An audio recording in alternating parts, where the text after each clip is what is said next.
name is Prof. Devrup. I'm from the University of South Africa, which is a very large university in South Africa. It's about 400,000 students. And we celebrate 150 years. It's a fully distance education university.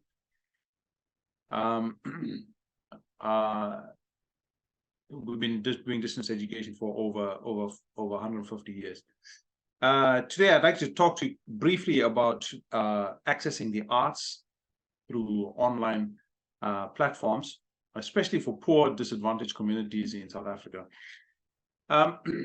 So South Africa faces tremendous challenges. Access to education is limited to mostly rural communities, although in the urban areas we have a large number of major universities and centers.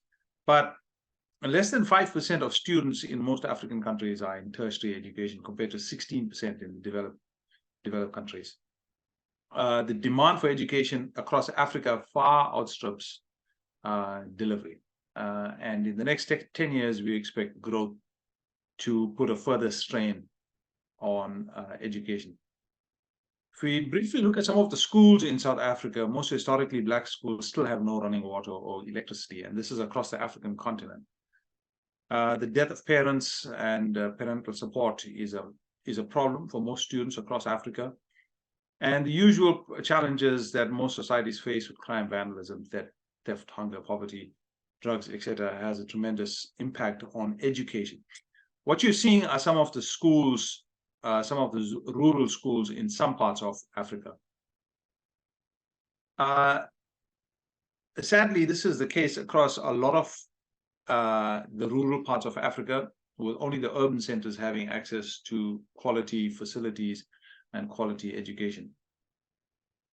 The benefits of e-learning across Africa, which is what this presentation will focus on, is that it will give accessibility to most, if not all, of the learners across most of the rural communities in Africa. An online e-learning delivery system will reduce the reliance on infrastructure development and costs.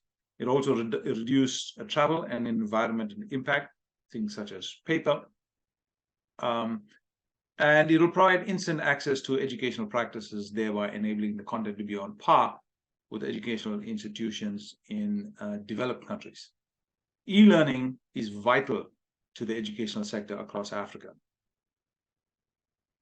A quick review of ICT across Africa. Internet penetration across Africa is expected to rise from 66%, which is only in the southern part of Africa, and 24% in Central Africa. And that's extremely low. It's far below the norm of developed countries, but it's expected to rise significantly over the next 10 years. The McKinsey report estimates that over 600 million internet users will be using the internet by 2025 across Africa. Smartphone ownership and usage varies by country across Africa, and it's highly dependent on the socioeconomic status of the country. It is as high as 91% in South Africa, but less than 8% in other countries. Bandwidth and the cost of infrastructure development remain the biggest challenges across Africa.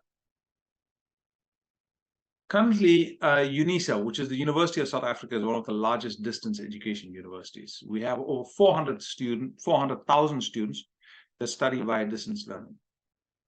Postgraduates include individuals such as former President Nelson Mandela, South African Reserve Bank Governor Jill Marcus, and Supreme Court justices. The university is now in its 150th year and has functioned as primarily a distance learning education institution. It provides a model for e-learning across Africa in very remote communities. Music and arts have been integrated at UNISA for over 130 years. Our graduates have gone on to become world-class musicians. Studies have been, with their studies being done via distance education. We currently serve students across all of Africa, parts of Europe, Australia, New Zealand, and in 2024, we'll be expanding into Asia, primarily in Hong Kong, and opening up exam centers in Thailand. These are some of the examples of music that we have done in person rather than through e-learning, but these are some of the projects.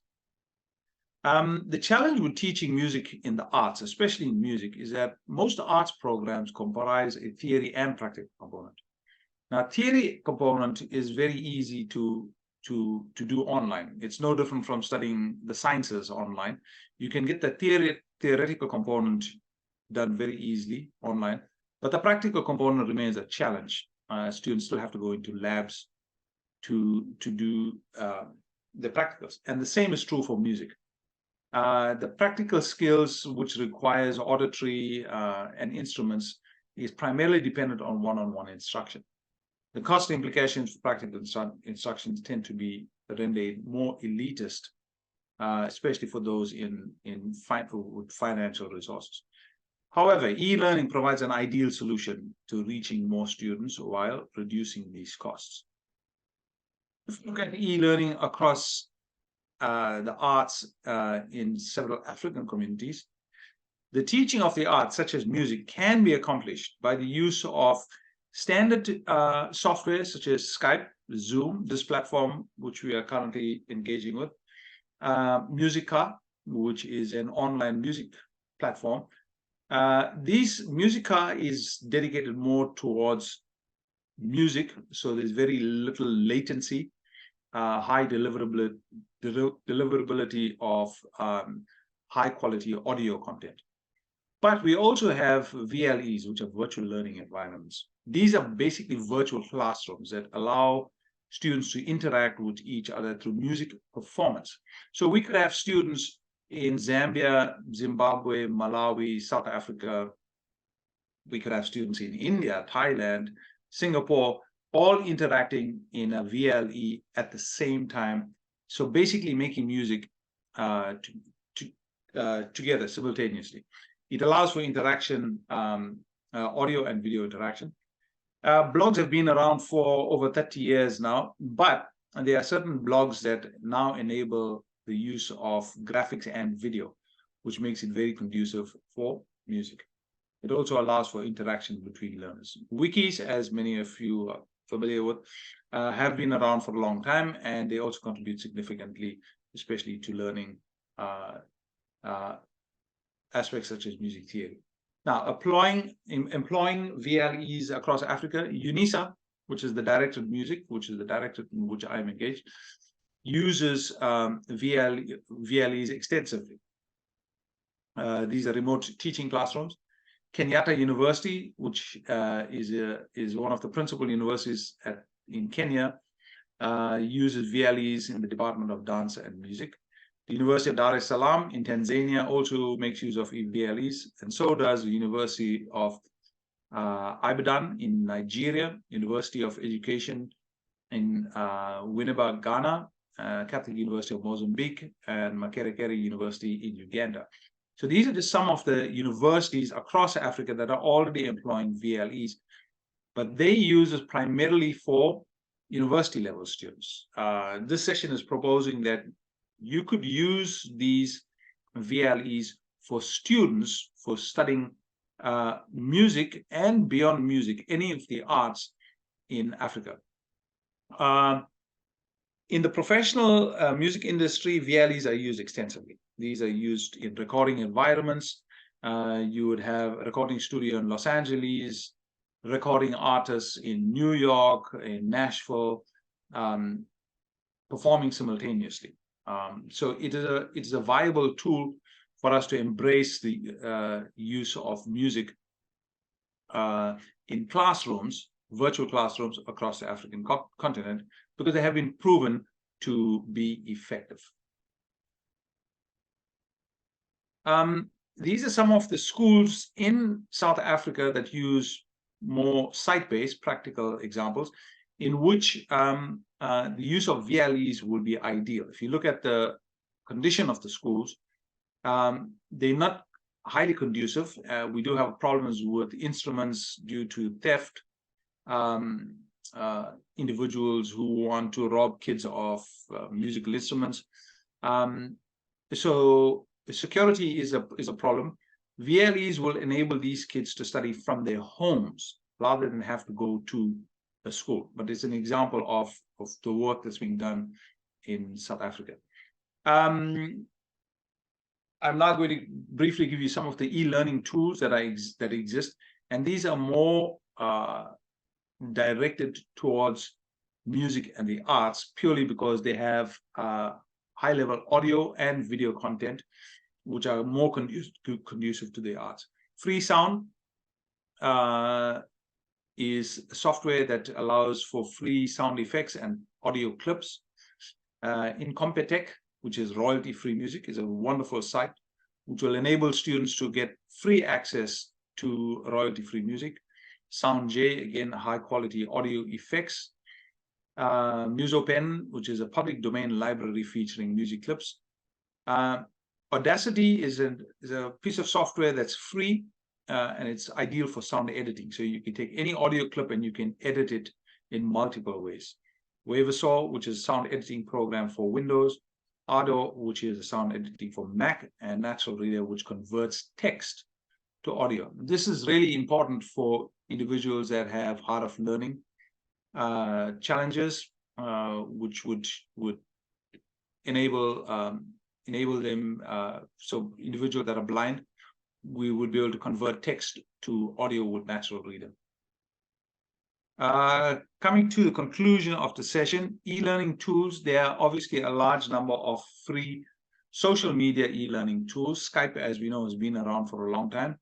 But now the newer versions of Skype allows your students to record podcasts, which is a big plus because students can record themselves, record rehearsals, send it to a teacher, get feedback from the teacher, etc.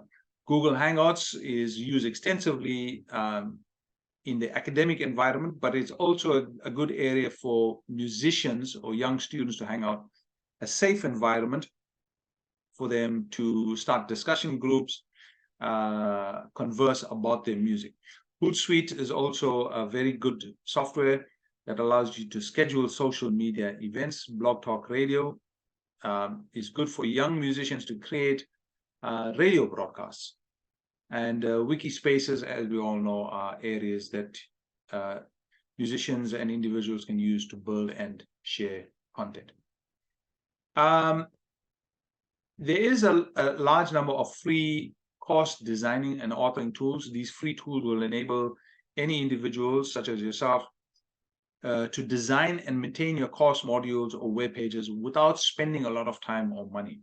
As you know, designing online courses is extremely time-consuming and financially challenging.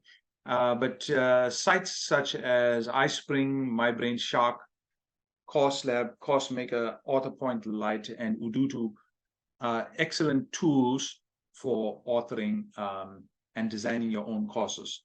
So and this would apply for outside of just music. And these are more standardized courses that individuals could use in other fields, whether it's mathematics or education, etc. And finally, there are a large number of reference sources that are available to individuals, especially those that don't have tremendous access to financial resources to go out and buy software and hardware. E-learning industry, e-learning technology, Bathazone, e-learning, Curveblog, and Alltop are excellent reference sources that has a lot of additional links that connect you to other sources for free e-learning. Obviously, free learning resources such as Dropbox, Doodle, Asana, LastPress have been used extensively in other fields, and they're now available for use for students as well. I put these resources up there just so that if there are individuals in the conference or teachers who have not heard of some of these sources, you may have access to them. Challenges, finally. As with any form of technology, there's always a reluctance to move away from traditional learning approaches. We tend to hang on to that which we know best, which is face-to-face teaching. And in music, this is especially challenging. Lack of knowledge with computers and the need for training. In the rural parts of Africa, there would need to be a drive to teach educators and to upskill them in terms of how to use computers and some of the software. Time and coordination between learners can be a challenge. On the African continent, it's not so much of a problem because we're all generally within the same time zone. But when you start crossing from east to west of the continent, then the time zones becomes a problem. Lack of internet connectivity and bandwidth remains a problem, but it's getting much better. Expected to grow significantly in the next 5 years. Student satisfaction and the lack of social interaction will always remain a problem with any online learning environment. Students want to interact with each other, especially in the arts, whether it's music or dance or drama. So having students not being able to socially interact does become a challenge. Colleagues, that brings to an end my presentation for this morning, for this afternoon, excuse me. This PowerPoint is available, so should any of the attendees want to get access to the presentation, you're more than welcome. I'll gladly send it out to you. Before I leave, are there any questions that I can take?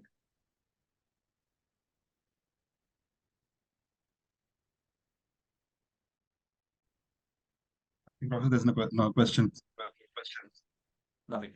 Okay, Chair, thank you so much. I trust that this was beneficial to you and the attendees. So we also miss you, Professor, at the conference. Okay. Thank you, Professor. Thank you so much, Chair. Thank you. Appreciate it. Sharing your valuable presentation and valuable. Thank you. Thank you. Thank you so much. Thanks, Chair. Bye.